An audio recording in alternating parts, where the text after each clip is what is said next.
International Safety Management (ISM) Code, Part A. The International Management Code for the Safe Operation of Ships and for Pollution Prevention. The ISM Code was adopted by Resolution A.741/18 and entered in force in 1998 through Chapter 9 of SOLAS. The ISM Code has following objectives. The objectives of the code is to ensure safety at sea, prevention of human injury or loss of life, and avoidance of damage to the environment. Safety management objectives of the company. 1. Provide for safe practices in ship operation and a safe working environment. 2. Assess all identified risks to its ships, personnel, and the environment and establish appropriate safeguards. And 3. Continuously improve safety management skills of personnel ashore and aboard ships, including preparing for emergencies. Important definitions. Company means the owner of the ship or manager or the bareboat charterer, who has assumed the responsibility for operation of the ship from the shipowner and has agreed to take over the duties and responsibility imposed by the code. Safety management system means a structured and documented system enabling company personnel to implement effectively the company's safety and environmental protection policy. Document of compliance means a document issued to a company which complies with the requirements of this code for the specific ship type and validity maximum of 5 years and subjected to annual audits. Safety management certificate means a certificate issued to a ship which comply with ISM code, valid for maximum 5 years and subject to intermediate audit in 2.5 years plus _6 months. Objective evidence means quantitative or qualitative information pertaining of safety or to the existence and implementation of a safety management system and which can be verified. Nonconformity means an observed situation where objective evidence indicates the non-fulfillment of a specified requirement. Major nonconformity means an identifiable deviation that poses a serious threat to the safety of personnel or the ship or to the environment that requires immediate corrective action. Anniversary date means the day and month of each year that corresponds to the date of expiry of the relevant document or certificate. Implementation of the ISM Code. 1. Ships are required to have a valid SMC issued after an audit. The company must have a DOC for each type of ship it operates. 2. Audits and inspections.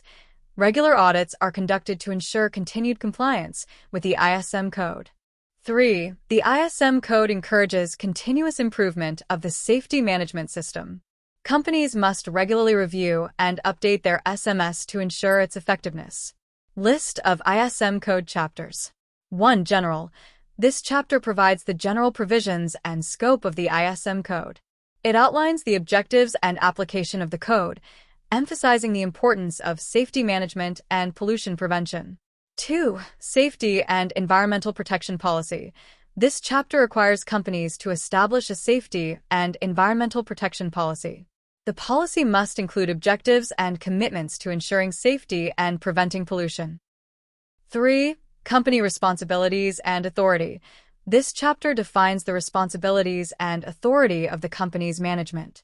4. Designated persons. This chapter outlines the responsibilities of the designated person ashore, DPA, ensuring that they have sufficient resources and authority to maintain the SMS. 5. Master's responsibility and authority. This chapter details the responsibilities and authority of the ship's master, including implementing the safety and environmental protection policy. 6. Resources and personnel.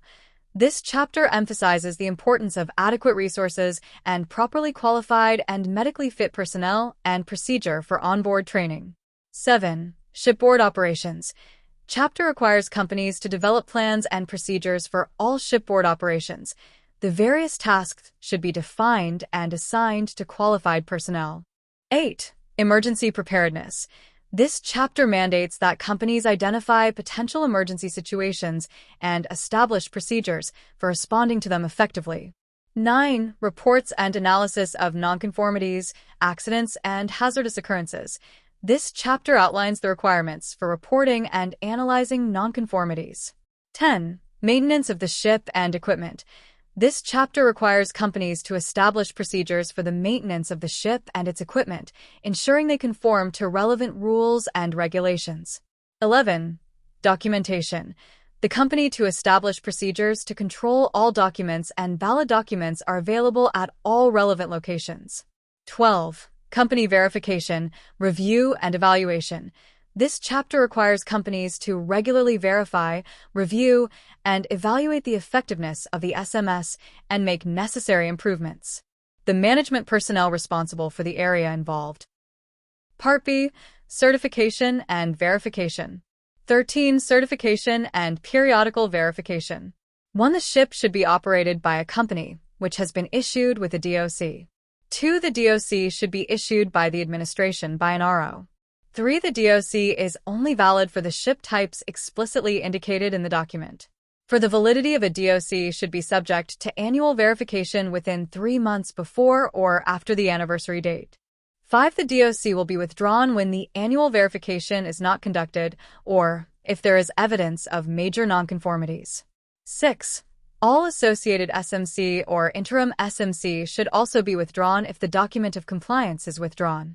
7. The validity of the SMC should be subject to at least one intermediate verification. It should take place between the 2nd and 3rd anniversary date.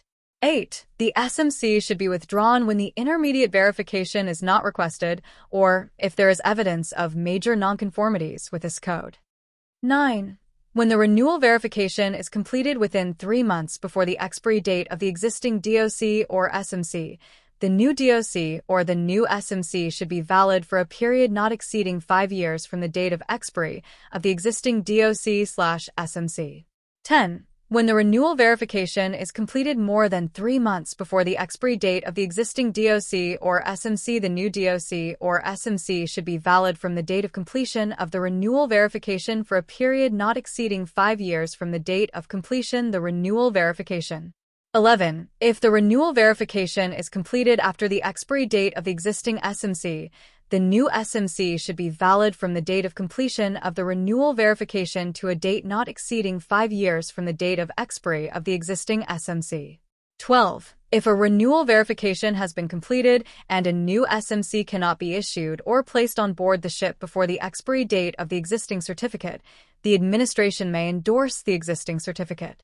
13. If a ship at the time when a SMC expires is not in a port in which it is to be verified, the administration may extend the period of validity of the SMC, but this extension should be granted for ship to complete its voyage.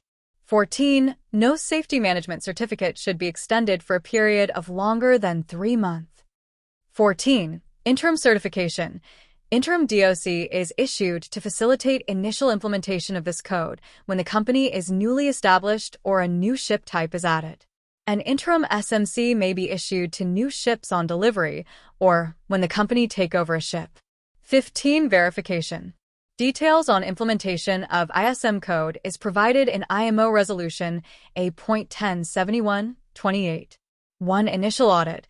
The initial audit must be carried out within the validity period of the interim certificate. Company or ship has to demonstrate the functioning of the SMS, and upon satisfactory completion of the audit, full-term certificate is issued. 2. Annual/intermediate audits. SMC intermediate audits are conducted at intervals not exceeding 3 years. Annual DOC audits are to be conducted every year. Upon satisfactory completion of the audit, respective certificates are endorsed. 3. Renewal audits, normally conducted in 5 years before the expiration of the full-term DOC or SMC. 16. Forms of certificates. The format of the certificate is given in the appendix to the ISM Code. Thank you for watching the video. For more marine topics, please subscribe CFIX channel. Your feedback are always welcome.